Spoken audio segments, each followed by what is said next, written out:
Hey everyone, welcome back to the YOUnify podcast. If you're new here, my name is Brandyn Keating. I'm the co-founder of YOUnify, a nonprofit organization helping you flourish and thrive, and I'm also the host of our podcast. We have a really amazing set of guests today, and we're going to be talking about an incredibly important issue that I suspect many of you were going to want to take action on. And we are going to have some opportunities for you to do that as well. We're going to be talking about suicide prevention and gun violence. And I'm really delighted to be joined here today by Lisa Sabey, who is a wife, a mother of 6, and a grandmother of 9. And because of her personal experience as a mother, she founded the nonprofit organization Parents to Parents to educate and empower parents who have a child with mental illness. Parents to Parents has produced several award-winning films to help parents, children, and the world around us, including American Tragedy, which we are going to discuss today. Dr. José Silva has been an advocate for youth education and the community for over 29 years. In 2023, he was named Vice President of Equity Initiatives for the Generation Schools Network. Previously, he served as the first Chief Executive Officer for the Colorado Association for Infant Mental Health.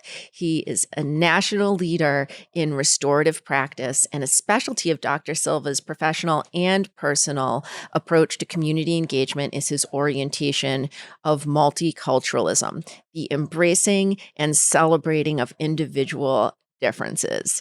And we also have on this Power Packed panel, Rebecca Jones, who works at the MHARS Board of Lorain County as the Child and Adolescent Services Director. She has worked in community health for over 20 years with extensive experience providing clinical oversight of behavioral health services to diverse populations. She's known for developing and implementing best practice clinical programming to meet the needs of the community. Welcome. Thank you so much for joining us today. Thank you for having us. Oh, delighted to. So for listeners who may be new to your work, I'd love to just give each of you a moment to introduce yourselves. Maybe we could start with you, Lisa, if you could share a little bit about the mission behind Parents to Parents and how it began. Well, I'm so grateful to be on this with you. So Parents to Parents began about 10 years ago, and what we are focused on is helping both the parents and family members support a loved one who has a mental health complexity, and also support providers in knowing why and how to include families. So that's kind of what we try to do, and we do it not just through films, but we make wonderful films. It sounds prideful, and it's more like humble. I feel very amazed at the experts we have in our films and the wonderful lived experience, brave people who are in our films. And then we work with major organizations across the nation to disseminate and to produce other resources to help both the family and the providers to partner. Incredible. And Dr. Silver, how has your professional and personal experience shaped your work around mental health and gun violence? That's a great question. I really, truly appreciate that. As a victim of gun violence at 14 years old and a number of traumatic incidences before the age of 14, really defined everything that I was going to be and have become in terms of how I serve my community as a servant leader, standing in the gap for the community, standing in the gap for others, believing in others, but most importantly, leading by legislation, writing legislation to ensure we create equitable pathways for students. My research in restorative practices and epigenetic trauma has really, I think, set the standard of how we look at student discipline models within the school classrooms and how that impacts students and their behavioral discipline outside of the classrooms. I think a lot of the other work really stems around our interceptor work when there's gun violence or there's shootings in the community. And so even as an adult, I'm impacted by the choices of others. And And I just continue to want to serve. I think that's the biggest piece for me, even in the midst of my own trauma, our own victimhood of violence. It's incredible that you've been able to transform your trauma into service in that way. Rebecca, you've spent over 20 years in community mental health and now focus on child and adolescent services. Could you share a little bit about what led you to this work? Sure. My grandmother said when I was very, very young that I'm nibby. And by that, she meant nosy. It was just a nice way to say it. But from a very early age, I have been fascinated by people and their stories and how people got through hard times and how some people didn't. And that led me to become a counselor. And through my work, what I recognized is that I have been very fortunate with many, many learning opportunities. So I've been able to do direct service. I have had the opportunity to do program development. And in my current role with the board here, I'm able to identify gaps in services in our community and help meet those services. And I'm also the chair of the Suicide Prevention Coalition here because I think that's the work of my heart, right? Everybody should have access to care in the way that they need it. And not everybody does have access, nor does everybody access care in the same way. Beautiful. So, Lisa, would love if you could share a little bit more about American Tragedy, the film, which of course was about the Columbine shooting, and that event just recently passed its 25th anniversary, and you sort of rebooted the film at that point and updated it. And I just wonder if you could say a little bit about what inspired the film originally and why revisit Columbine now? Good questions. So we made, let me go back. I've realized that we really, as a society, we need to go upstream in our mental health care. We need to help as early as possible. And I read Sue Klebold's book, A Mother's Reckoning. And at the beginning of the book was an introduction by Solomon. I can't remember his name right now. Anyway, he wrote about how important parenting was, and that if he were to choose parents, he would choose the Klebolds. Oh, wow. And all of a sudden it's like, oh my goodness. So even really good parents can have a son go off the rails, and how scary. And so I got to know Sue, and we decided, and I asked her if she would let us do her story for a movie. And she said, all the major networks had asked her, and she said no to them. But because of the message we were trying to portray, she said yes. And ultimately, the message of American Tragedy and American Tragedy 25, and I would love people to watch American Tragedy 25 because that's what deals with the gun issues the most. She what's going to be is suicide prevention, is supporting the family, supporting the schools, supporting the culture. How do we not stop a school shooting, but how do we help early on? Of course, we want to stop the school shooting, Right. but how do we help early on so a child doesn't get to that point of despair and anger and hatred? Yeah, and just such an interesting view through her eyes in the film as the mother of one of the shooters, to sort of ingest that event from that angle. What do you hope, Lisa, as the filmmaker and as an advocate, that audiences take away after they watch American Tragedy 25? I hope they take away that they can make a change in their world by making changes in their relationships. They can spend time with their children. They can try to understand with curiosity and not with trying to fix. That suicide prevention starts with deep connections. And I hope they get that. I hope they also get the idea that there are things we can do, even if we believe differently than 50% of the culture. If you believe we should have more stronger legislations with guns, or if we believe we should have no more legislation with guns, we can still make a difference together by making sure guns were secured safely and that it is hard to get to them and to use them. That would be the number one suicide prevention thing we could do as a society. And that is a strong statement in American Tragedy 25. Yeah, so making sure that guns in the home are locked up, that they're in a properly designed lockbox, can really make a big difference. I understand. Is that right? Or even if you have a loved one, it could be a spouse, it could be a child, it could be someone who's living with you who has dark times, take the guns away and have a friend hold them for a while in safety lockboxes, but you don't have to keep them at your home when that situation is real. Yeah, so there are things that we can do that we can maybe, even if we disagree on some of the other policies, there are some things we can do immediately that maybe more folks can agree on that could make a big difference. Dr. Silva, what do you want audiences to understand, both from the film and from the broader reality of suicide in marginalized communities? I think Sue Klebold said it really well when she said, love is not enough. And I really think for us as a community to really think about what those words mean. And so what are we doing to create systems that are safety nets for families and students? What are we doing to ensure that the conversation doesn't create stigma? And instead of stigmatizing the act of suicide or the act of self-harm, what are the guises behind that? Ensuring that mental health and mental health professionals and access to mental health is deeply, deeply important. Access, I think, is one of those pieces in low socialized, marginalized communities that has impacted our communities for so long. Growing up, if you talked about, there was always like, oh, that's just your weird uncle. That's just how your uncle acts. Or if something was going on in the community, go talk to the pastor. You never went to a therapist. As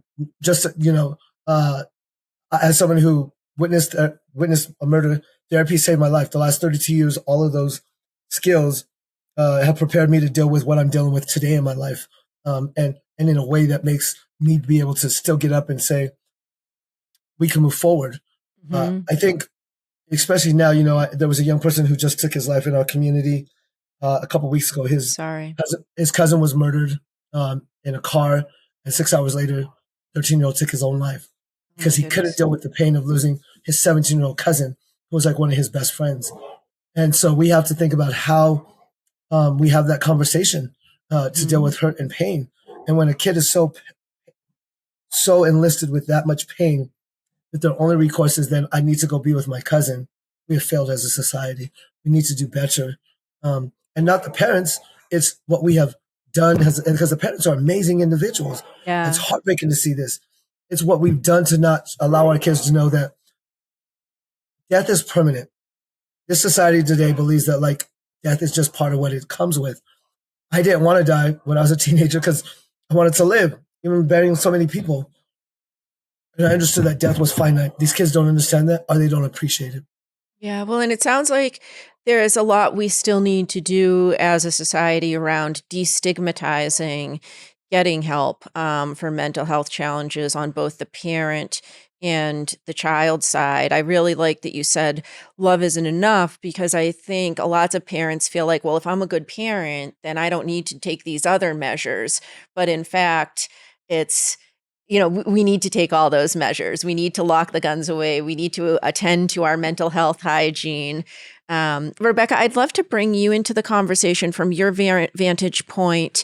How do you see the relationship between, sort of maybe some stigma that still exists and what we can do to destigmatize, making sure that people have the help they need, are able to take the actions that they need to take to be safe with guns and so forth? Does that show up in your work? Oh, absolutely. So I had mentioned I'm the chair of the Suicide Prevention Coalition locally, and we have subcommittees that address different populations of folks. So one of the subcommittees is our communities of color, and that came out of a community survey we did in 2018 to say we are not addressing the suicide prevention needs of the Black and Brown communities. So we gathered a group of folks who are involved in community work who look like the Black and Brown community, right? I'm an ally, but also I don't have that lived experience. So I think lived experience is critical. And so from there, we've taken a look, we've scanned the environment and looked at where are some places that we can start the work. So a couple of years ago, we did a barbershop mental health training and to engage barbers and stylists in the community to provide behavioral health resources. All of Amazing. them said, yeah, I have those conversations anyway in my chair. But what they didn't have was how do you get what you need?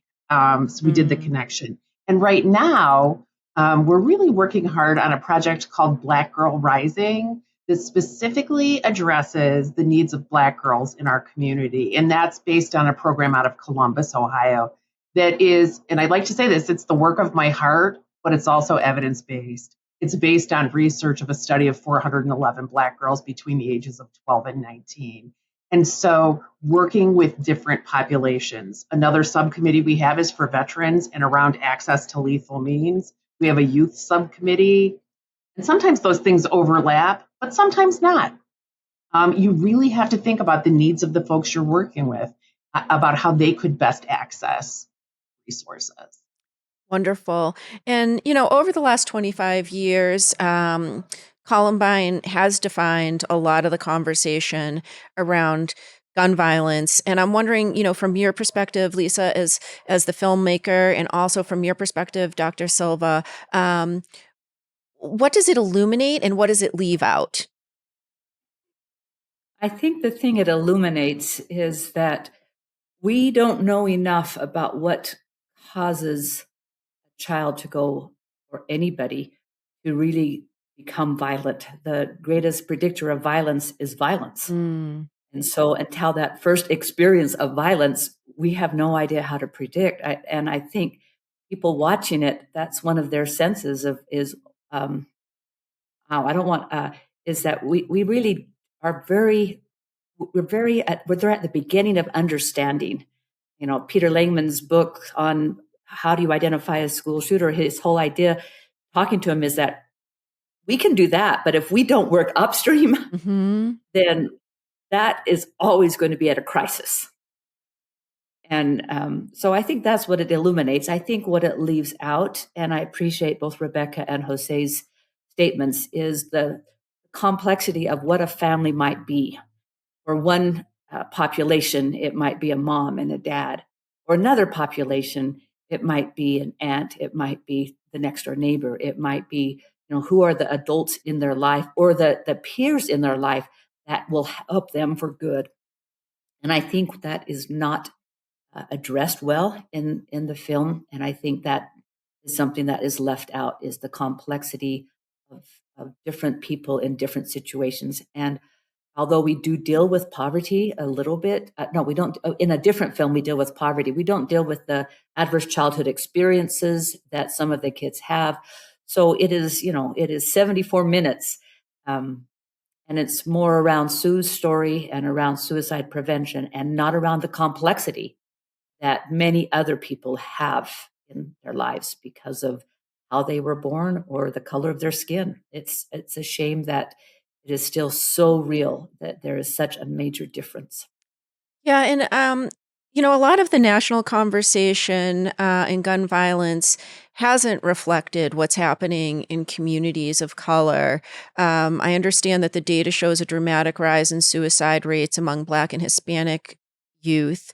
And perhaps, Dr. Silva, do you have a thought, to respond to that and what we should be doing to lift up that conversation?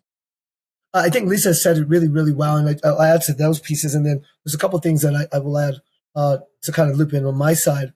It really illuminates the fact that it can happen to anyone, right? And there's these differential pieces of mental health doesn't go around social class, right? And it doesn't stop in economic class. Oftentimes there's this piece that it happens to them and not to us. And this film really highlights that it happens to all of us in different spaces. If you think about Douglas County in particular, where Columbine is near located, it has one of the highest suicide rates and suicide attempts in the state of Colorado. It also has one of the highest income AMI in income per capita in the state in the country. And so you have high, efficient excelling parents, communities with high income. And so oftentimes we brush things under the side, or they have funds, those pieces. And so I think it illuminated that, because oftentimes the conversation is, well, Black and brown folks just go and kill each other, and suicide is just what happens, and it's just part of the lifestyle. When in reality, I don't believe that. I believe that if we started to focus a lot on epigenetics, if we started to focus on environmental factors, if we looked at like the history, and I don't know the history of Soul and her husband and the lineage throughout the line, were there opportunities and places in which were missed to describe what could have happened or what was going to happen? You know, when you think about the complexities of like what was missed in the movie, you know, to Lisa's point, 74 minutes goes quick. One piece though would have been the opportunity to then maybe have a mirror to another family that maybe is a family of color, that maybe is at the same economic space, that lives in a predominantly urban setting, and then maybe their son didn't or their daughter didn't go and commit a school shooting, but there could have been a different situation in which I think the underpinning pieces are very much the same. It's the outcomes that may be different based upon the circumstances and situations, but the underpinnings of what have manifested someone to believe in 7 seconds, because a choice to commit suicide takes place in about 7 seconds. 7 seconds since the action afterwards. And so if our young people would be willing to give themselves 8 to 10 seconds, I think the decisions could be different. I think that piece could have been remarkable and beautiful, but that's not what the movie was designed to. But I think that could be a component of that. The last piece I'll just say to wrap that up is, when you look at the social environments of students, they're all being raised by a world that doesn't have any direction, by a world that is in conflict, by a world that is abrasive, by a world that chooses hatred over love, by a world that chooses designer over respect, a world that chooses to kill people for minimal things, right? And so we are a world that has lost the ability to care for one another, to genuinely have that respect, but most importantly, I think to what I'm looking for here. The most importantly, I think we have forgotten that we have a responsibility to each other. And instant gratification isn't just about a pair of shoes or a student that takes their own life. It's also about getting rid of that pain. Yeah. Rebecca, are there specific warning signs or patterns that caregivers and communities might miss, especially among younger children, that you might have a perspective on from your work? Sure, there are loads of evidence-based trainings that talk about that. QPR is one of them, question, persuade, and refer. But really what you're looking at is a change in activity level, being involved with the family, kind of a pulling back, a change in sleep or appetite, a change in emotional reactivity. Those are the things that you really look at, and it's really okay. The thing I love about QPR is it really gets folks comfortable with having talks about feelings. Not everybody's families are comfortable with talking about feelings. I didn't come from a household where we talked about feelings. I came from a suck it up buttercup household, right? Like you get on with it. Yeah. And so helping folks understand that you're not going to cause your child to have a problem if you ask, but if you build in a mechanism every day to check in, I think that makes a huge difference. But really, I would say looking at the changes in behavior. Great. And Lisa, you made another complimentary film called Blue Baby that kind of gives another angle on how we can think about, supporting youth and families. Could you talk a little bit about that and the kind of lens that brings? Yes, well, thank you. And José, I talked, and he knows Blue Baby well. He went with us to Boys Town in Omaha.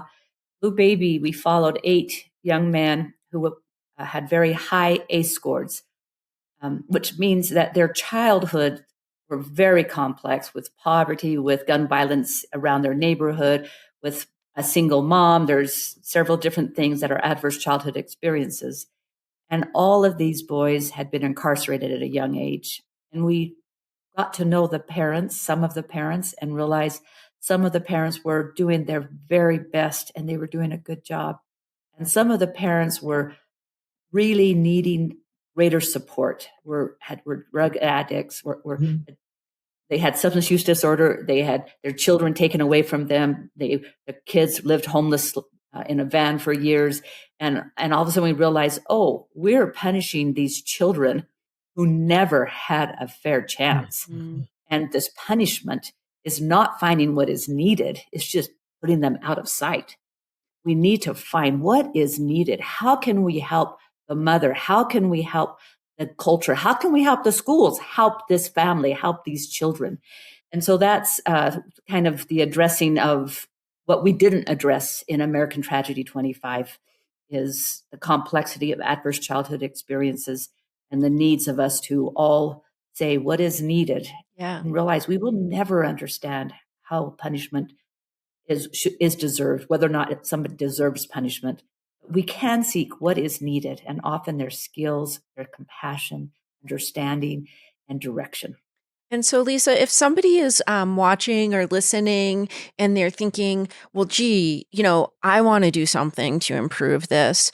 We talked a little bit about the need for locking guns away or getting them out of the house. Are there a couple of other things that people can do to address these different factors?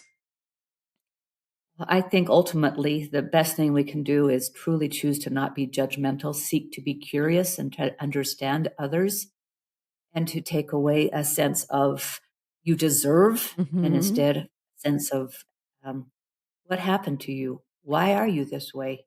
And how can we help you? I think that if we, and what José said and Rebecca said, if we can seek to become a connecting group of people individually, to start with me, what can I do to talk to the person who is homeless, without unhoused is how we say it now.